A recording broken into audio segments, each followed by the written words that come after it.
माननीय सभापति महोदय, पूज्य गुरुजी गुरुमा वृंद और एठार उपस्थित थिबा मोर छोट बड़ भाई भौणी आज होउची एठा में काई उपस्थित होउची अल्प बहुत जण थिबो।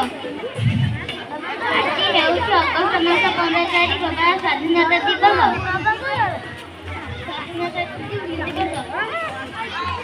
एही दिन आम देश स्वाधीनता होइतिला।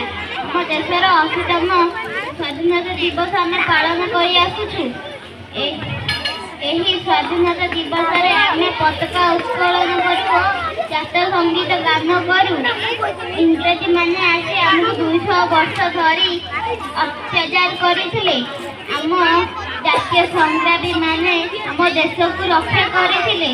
तांको नाम होउची मधुसूदन दास, गोपबंधु दास, उत्कलमणि गोपबंधु दास, उत्कलमणि गोपबंधु दास और लाल बहादुर शास्त्री।